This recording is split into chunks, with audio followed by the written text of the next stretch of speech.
Grocery day today! Excited ako kasi may free pass ako kay Kevin. Pwede akong kumuha ng kahit anong gusto ko. Joys to the world! Pero syempre, hindi naman tayo magmamalabis, no? Ingatan ninyo ang inyong mga hard-earned money. Hindi porket meron, gagastos. Kuha tayo ng essentials kasi walang-wala na. Nung isang araw, wala na akong magawa sa bahay.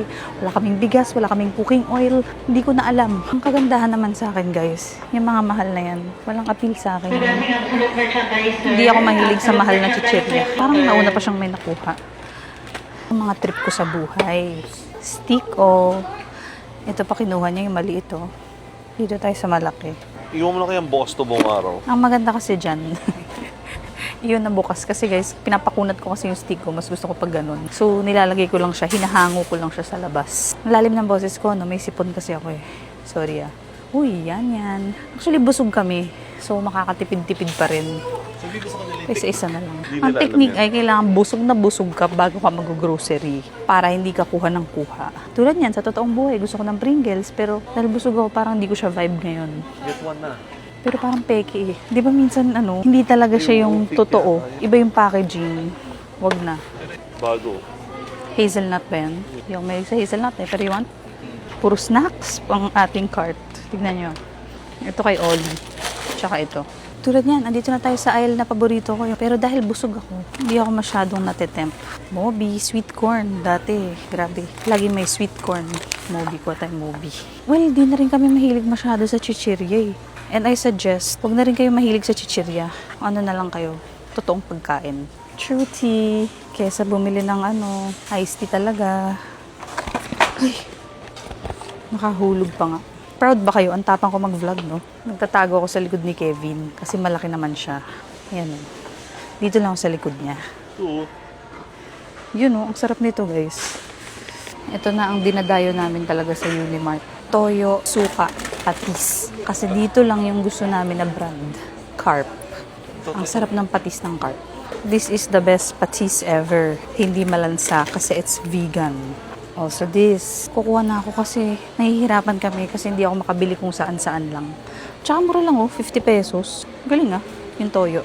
Tulad nito, alam kong gusto ko ng Chucky at gusto ko ng banana milk pero parang tinatamad ako kumuha. Pero sige. How many? 2. Wow! Dami.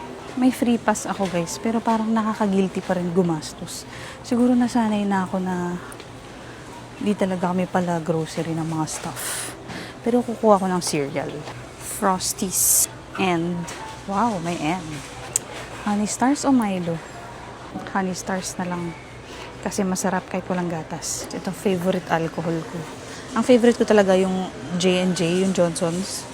Pero wala na siya eh. So, ito na yung bago kong favorite. Medyo magkaamoy sila. Ito ang Damage.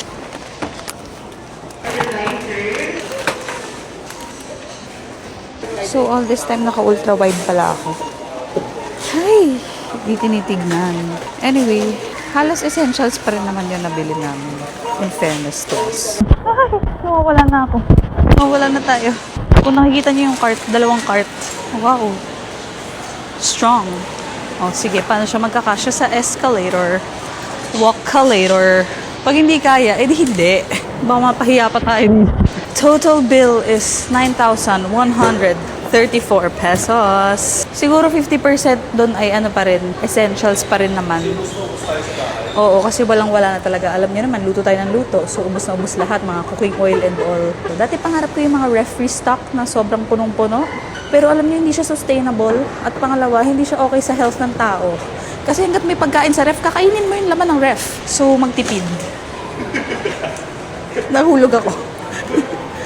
Vlog pa more. Kung mapapansin niyo, hindi naman din sobrang dami ng mga pinabili namin. Pero for us, luho na yon.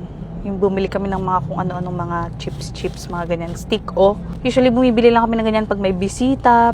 Iniisip namin ang aming bawat gastos, lalo na sa grocery. Pero hindi na rin masyado masama yung 9K. Tapos, maraming snacks. Actually, maraming gatas. Gatas ni Ollie, gatas namin, gatas ni Kevin. Ano ba bang nagpamahal? Bigas. Actually, inutakan ko lang si Kevin. Lahat ng mga big purchase.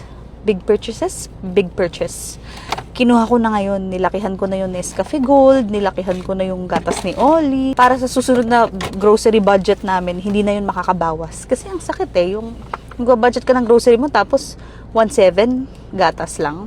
Anyway, ito guys, favorite ko to na chocolate. Kinder Bueno. Share ko lang sa inyo. Wala lang. That's it. Joys to the world!